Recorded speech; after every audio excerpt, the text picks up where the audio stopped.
Vamos falar de economia agora, César. O IPCA 15, considerado prévia da inflação oficial, registrou alta de 0,2% em janeiro, dentro do que o mercado esperava. O resultado é menor do que os 0,25% divulgados em dezembro. Alimentos e cuidados pessoais puxaram a alta dos preços, enquanto gastos com habitação ficaram mais baratos. A gente tem aqui no telão, César, olha só.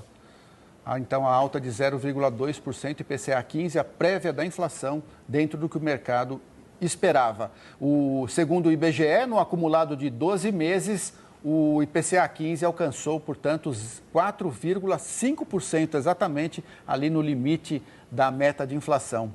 A divulgação da prévia da inflação de janeiro reforça a tendência de queda observada no Boletim Focus, divulgado ontem. A inflação dá sinais de controle e o foco se volta para a decisão do Comitê de Política Monetária do Banco Central para amanhã.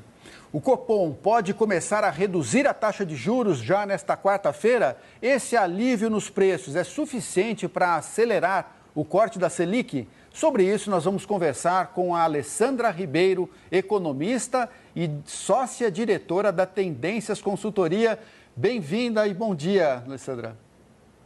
Bom dia, obrigada, Lúcio e César. Prazer estar com vocês. Diante desses números que a gente trouxe, acho que você estava prestando atenção aí, Alessandra, qual a tua expectativa para a decisão de amanhã? Pois é, Lúcio, apesar do número benigno que foi divulgado, inclusive até melhor, um pouco melhor do que nós estávamos projetando aqui, nós não esperamos que o Copom comece a reduzir os juros na reunião de amanhã. A gente ainda tem estabilidade da Selic em 15%. E por que isso, né? Apesar desse número um pouco mais benigno, o fato é que as projeções para o ano ainda apontam a inflação na casa de 4%, ainda acima da meta, lembrando que a meta é de 3%.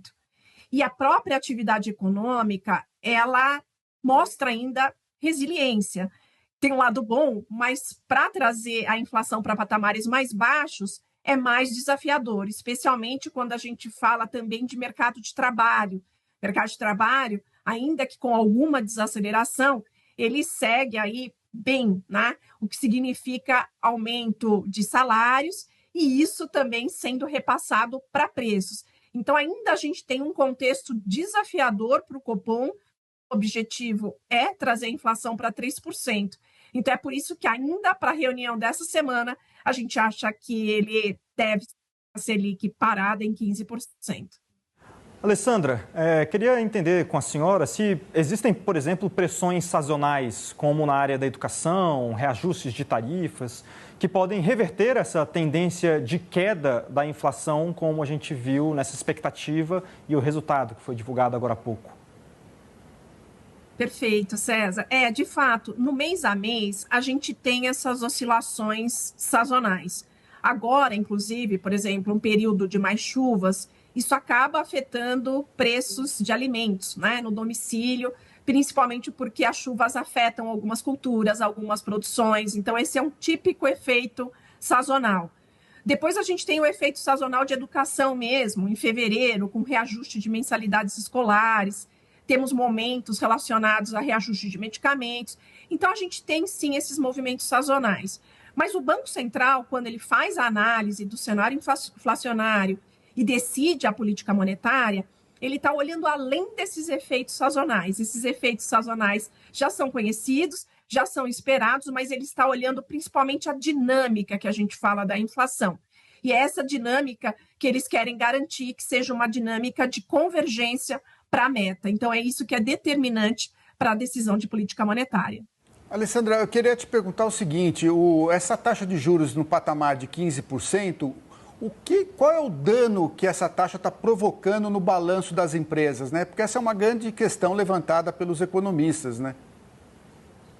Sim, de fato, né? A Selic alta, especialmente para empresas que são muito endividadas, isso significa pagamento muito mais expressivo de juros, colocando, né, algumas empresas em situação mais desafiadora. Então, especialmente para essas, o cenário é realmente de grande desafio. Mas, lembrando, né, que é através da política monetária que o Banco Central ele vai calibrando o ritmo de crescimento da atividade econômica e, a partir disso, é que ele vai garantindo a inflação alinhada aí à meta, dado que a gente sabe, né, que inflação alta ou inflação descontrolada tem um dano aí muito maior para a economia, para todas as classes sociais, mas, obviamente, para as classes sociais de menor poder aquisitivo. Então, assim, é um remédio amargo, sem sombra de dúvida, mas necessário para garantir essa calibragem da economia e a inflação controlada, cujos danos podem ser potencialmente muito maiores para toda a economia e sociedade.